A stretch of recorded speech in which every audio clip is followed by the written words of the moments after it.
Boys attempt to jump off a building, but something surreal saves them. A story that will leave you speechless. What happens in the middle completely changes the ending. We'd like to know which city you're watching this video from. Leave a comment, and don't forget to subscribe to the channel, give it a thumbs up, and hit the notification bell to stay updated on all our content. The night was thick, cloaked in a fog that made it difficult to see what lay ahead. At the top of a building, in the heart of a large, indifferent city, two young people slowly approached the edge. Their footsteps echoed on the cold concrete, each sound reverberating in the silence that dominated the place. The city below was a distant cacophony, a background noise that no longer concerned them. Both, exhausted from the struggle, had chosen the same fate that night. The first, a boy named Lucas, carried the pain of a life filled with injustice on his face. His dark skin had often been a reason for others to treat him with disdain, discrimination, and hostility. Born in a poor neighborhood where the future was as uncertain as the present, Lucas had faced constant battles, from extreme poverty to the doors society closed in his face, seeing him as invisible. Every opportunity he tried to seize slipped through his fingers like sand, and hope had gradually been replaced by a bitter despair.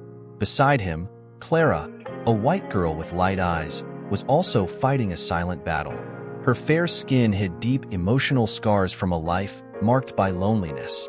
Although she came from a wealthy and seemingly functional family, Clara always felt out of place, rejected by her parents, who saw her more as a burden than as a daughter.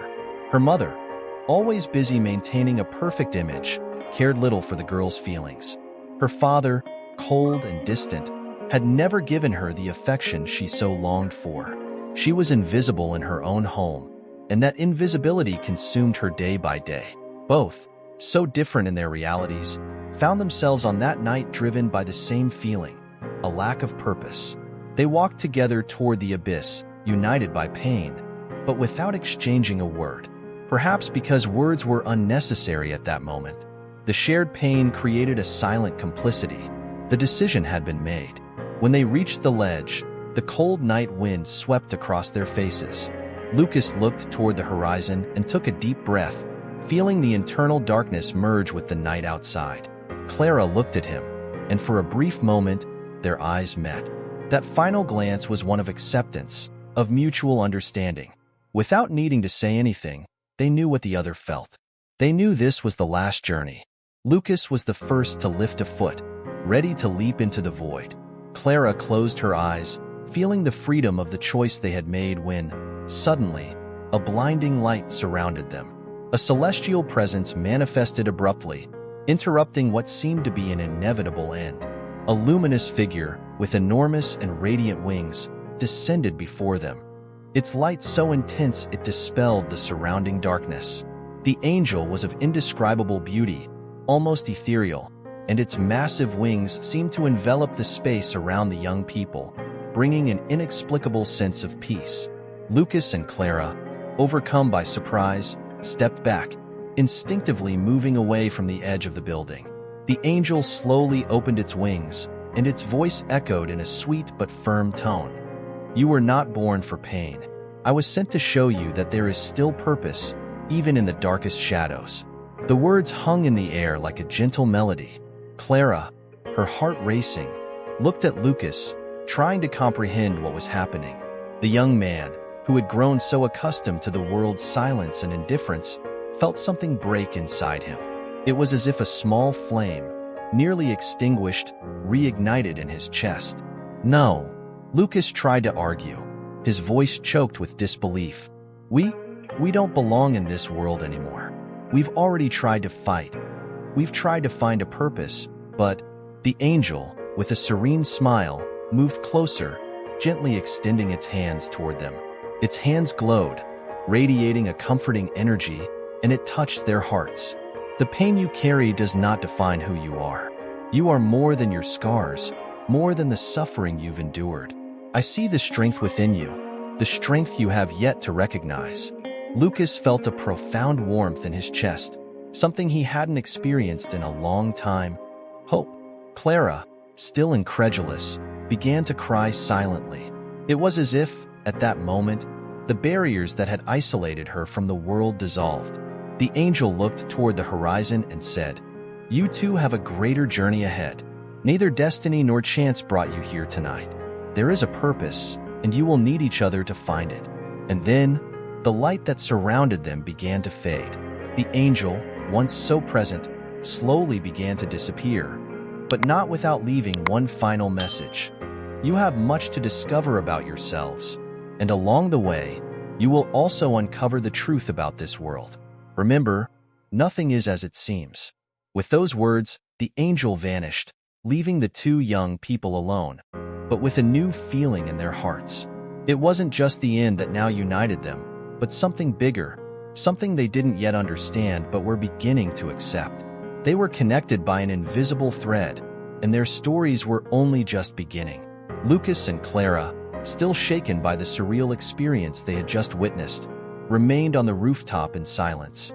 It was hard to process what had just happened. The night sky seemed less oppressive now, and the soft moonlight bathed the city in an almost soothing way. Clara, wiping the tears that still streamed down her face, looked at Lucas and finally spoke. "Now what? What do we do now?" Lucas, unsure of what to say, sighed and moved away from the ledge, sitting down on the ground. The adrenaline from the decision they had made earlier still reverberated through their bodies, but now there was something more: doubt. A glimmer of hope they were both still trying to understand. I don't know," Lucas replied after a long pause. "But it feels like we can't go back to who we were before." Clara approached and sat beside him. The weight of the lives they had carried seemed to have been momentarily lifted, but the questions remained. Lucas and Clara sat side by side on the rooftop, contemplating the city below. Life continued down there, but for them, everything seemed different now. The impact of the angel's appearance still pulsed in their hearts, and a mixture of confusion and hope replaced the previous apathy. Clara, still processing what had just happened, quietly asked, "Do you think that was real?" Lucas gazed at the horizon, trying to organize his thoughts. The experience had been so intense that it seemed undeniable, yet at the same time, so far beyond his comprehension that it could easily have been the product of their exhausted minds. "I don't know," he murmured, "but something changed. It doesn't matter if it was real or not. What matters is that we're here. We didn't jump. We're still alive." Clara nodded. There was something about that experience, that light, that made her feel, for the first time in a long while, that her life might have some value. But what the angel had said still echoed in her mind. You still have much to discover about yourselves, and along the way, you will also uncover the truth about this world. What do you think he meant by that? Clara asked, turning to Lucas. About the truth and about us? Lucas shrugged, a thoughtful expression on his face. Maybe we're supposed to find out together. Clara smiled slightly. It was strange to feel a spark of hope after so much darkness, but something about that night, something about Lucas, felt right. The next day, Clara and Lucas decided to meet up again. They had exchanged phone numbers before parting ways on the rooftop, and even though they didn't know exactly what awaited them, they felt that something was pushing them toward each other. It was as if their lives, previously so disconnected, were now intertwined by an invisible purpose. They met at a small cafe downtown, far from the familiar, judging eyes. Clara arrived first, her eyes scanning the empty tables. The quiet atmosphere contrasted with the turmoil in her mind. Shortly after, Lucas entered, and they sat across from each other.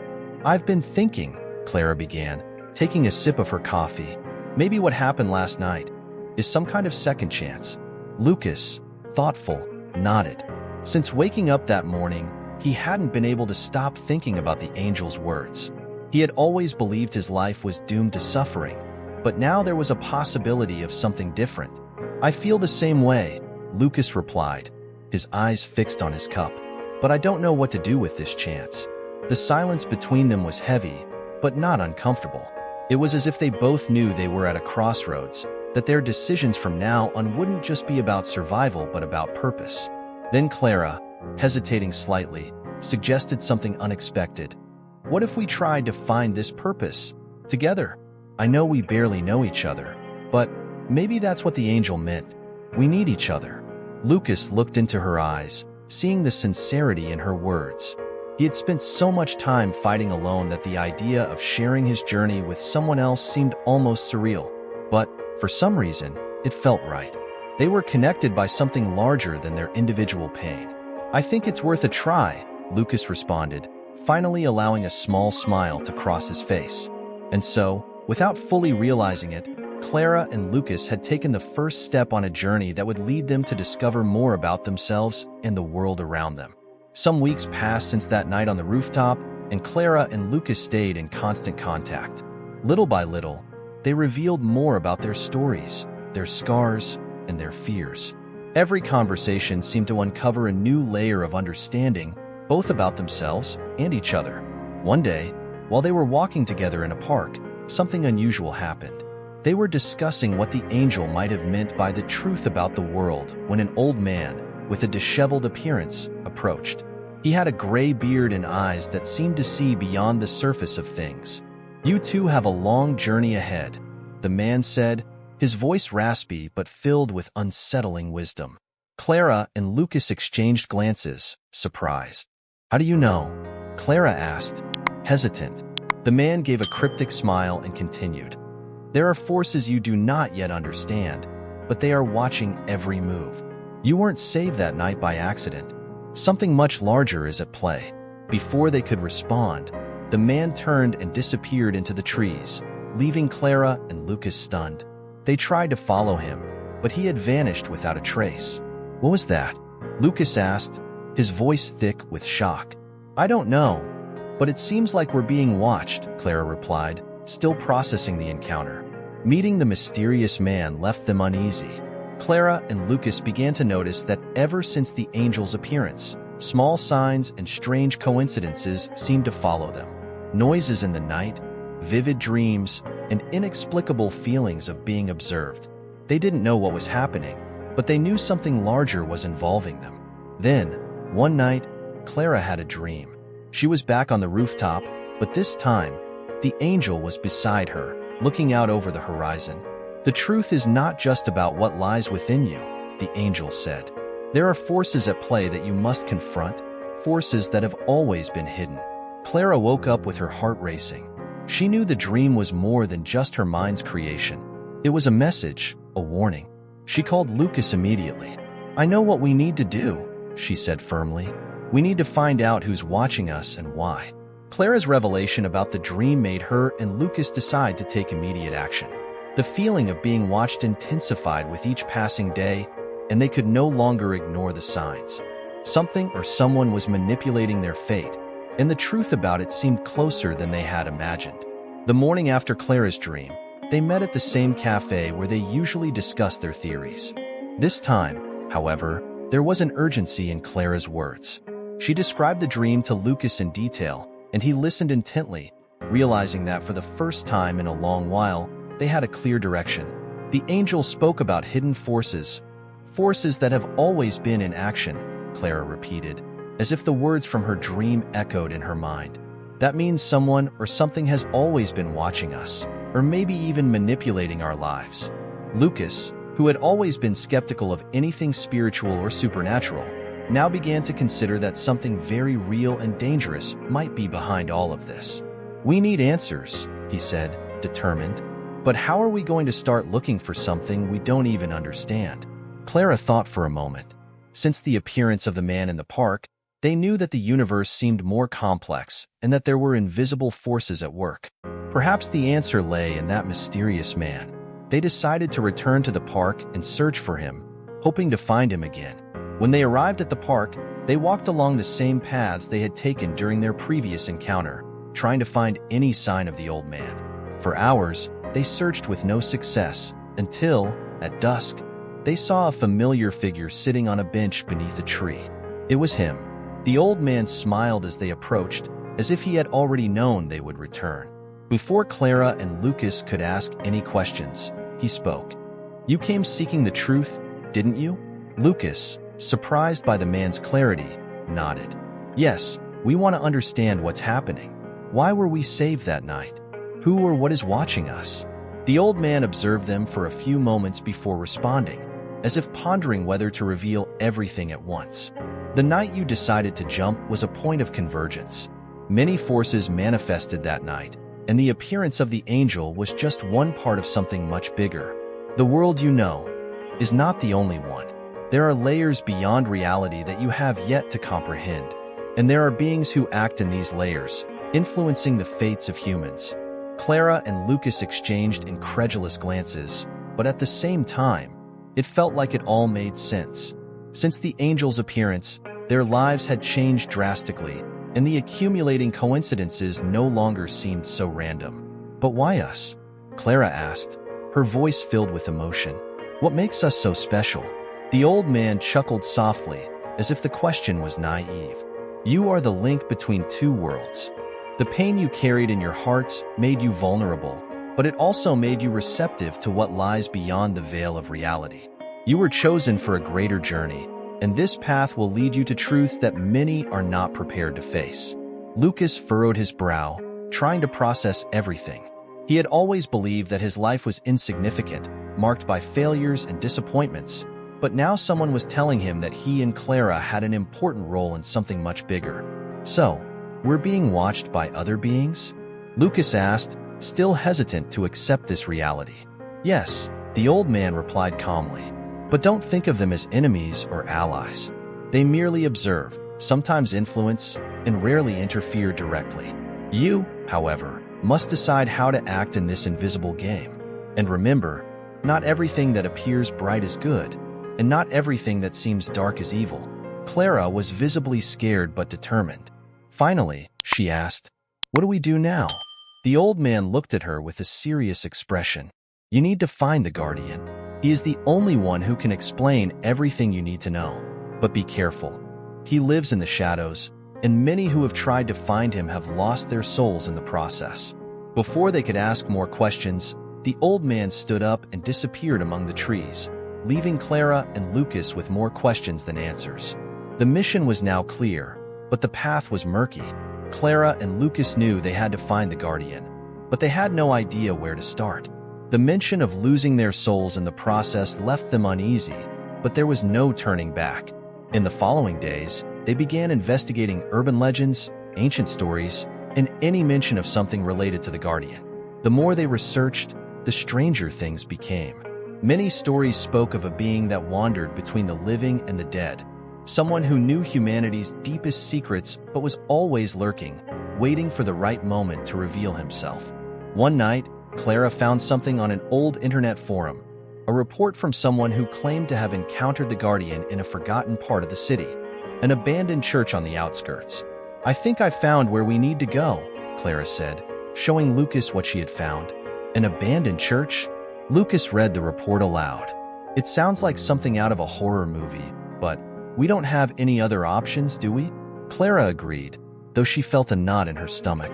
They knew this journey would take them to dark places, both physically and emotionally, but the search for answers was stronger than the fear. That very night, they decided to go to the location. The church was in a remote part of the city, surrounded by old and decaying buildings. The cold wind bit at their skin as they approached the crumbling structure. The church's walls were covered in graffiti, and most of the windows had been broken for years. The atmosphere was heavy, almost oppressive. This looks like the right place, Lucas said, trying to lighten the tension. They entered the church, which was empty and eerily silent. The only sound was the echo of their own footsteps. As they walked through the nave, an odd sensation took hold of them, as if they were being watched once again. And then, as they reached the altar, a hooded figure emerged from the shadows. "You've come for the guardian," the figure whispered in a raspy voice. "But are you ready to pay the price?" The hooded figure slowly approached, its dark robes dragging on the dusty floor. Lucas and Clara exchanged glances, frozen by the tension of the moment. They didn't know what to expect, but they knew they were standing before something, or someone, very powerful. "You seek answers," the figure continued, "but every truth comes at a cost. Are you willing to pay?" Clara took a step forward, trying to keep her voice steady. "We are.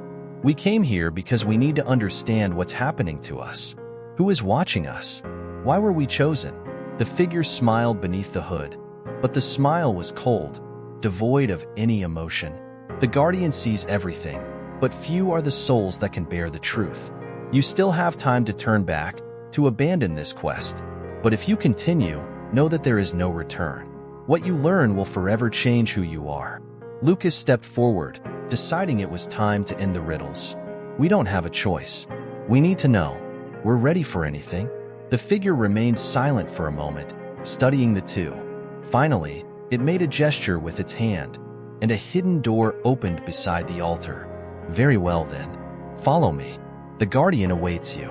Lucas and Clara hesitated for a moment, but they knew this was the only way forward. They stepped through the door and followed the figure down a narrow, dimly lit corridor.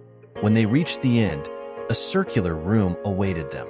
In the center, an ornate chair stood empty, dimly illuminated. Suddenly, the figure knelt before the chair, and in a reverent voice said, "Guardian, they have arrived." Clara and Lucas stood in absolute silence, each heavy breath echoing through the circular chamber. The hooded figure remained kneeling, reverently facing the empty chair. The air around them seemed to pulse with a strange energy, an invisible force that enveloped them entirely. The two young people knew they were about to confront a truth that could change everything, but they had no idea what to expect. The faint light in the center of the room began to glow more intensely, filling the entire space with a golden radiance. Then, the figure that had been invisible to mortal eyes slowly materialized, occupying the chair before them. The Guardian had arrived. It was an imposing figure, with indistinct features and not entirely human in form. Its eyes glowed with an intensity that seemed to pierce the soul of anyone who gazed into them. Its robes floated lightly, as if the space around it were distorted by its presence. When its voice finally echoed through the room, it was deep and filled with ancient wisdom. "You have sought me because you desire answers," the Guardian said, its voice reverberating off the walls. "But I ask you, are you prepared to comprehend the true nature of your roles in this world? What you have seen so far is merely the surface of a vast ocean." Clara took a step forward, her heart pounding.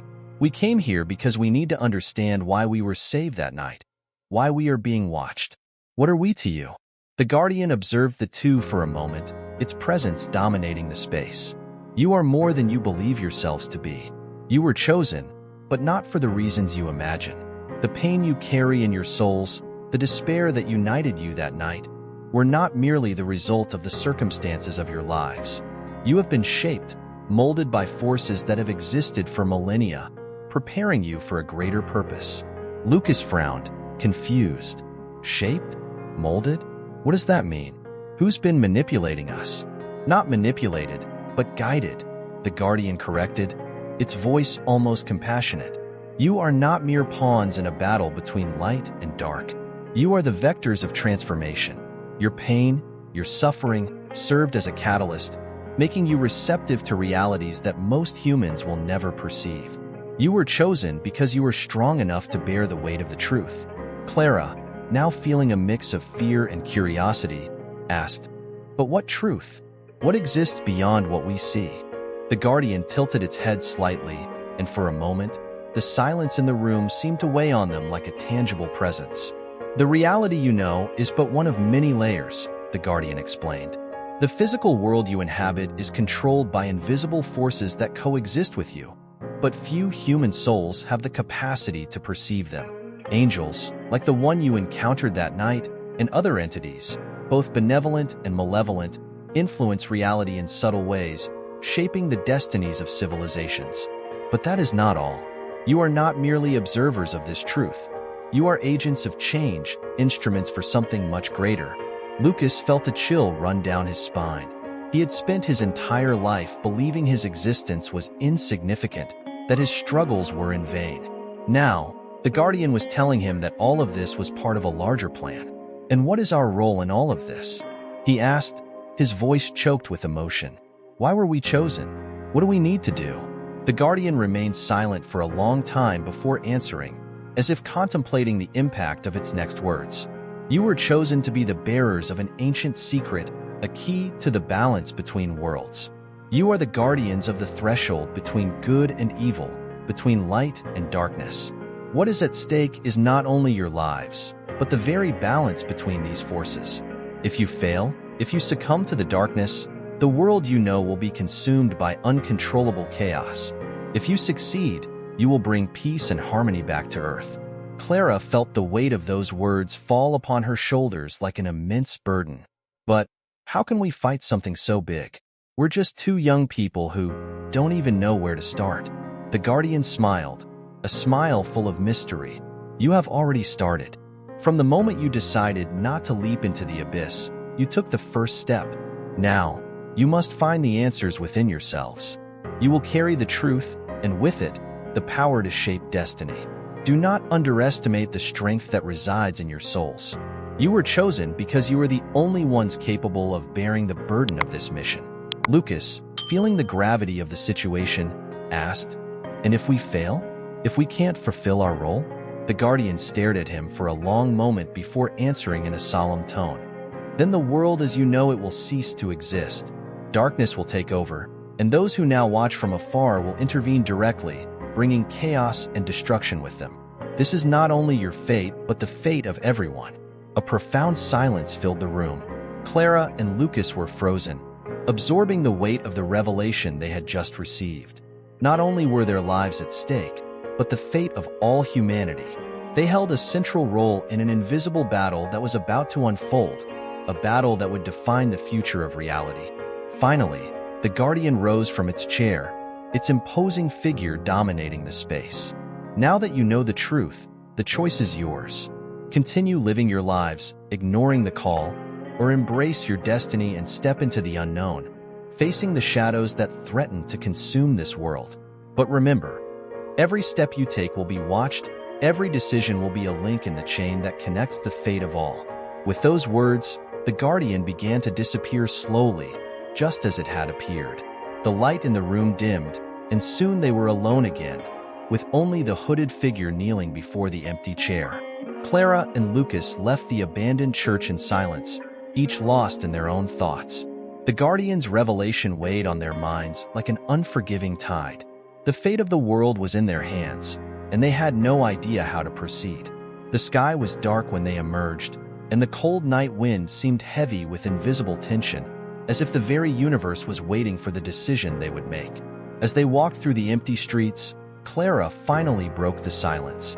"What are we going to do, Lucas?" she asked, her voice trembling with uncertainty. Lucas, just as confused as she was, stopped and looked up at the sky. He had always believed his life had no purpose, that he was just another victim of circumstances. But now he understood that everything he had gone through had meaning, that he and Clara were destined for something much greater. "I don't know how," he finally said, "but I don't think we have a choice. We have to move forward, find out what we're capable of. We can't just ignore this, not after everything we've seen." Clara nodded. She knew too that despite the fear and the doubts, they couldn't run from their destiny. Something inside her, something that had been ignited by the angel that night, urged her to continue, to fight for what was at stake. "Then we'll go together," she said firmly. "Whatever comes, we'll face it together." Lucas smiled at her, feeling for the first time in a long time that he wasn't alone. They had begun this journey together, and now, united by a purpose that transcended their own lives, they were ready to face whatever lay ahead.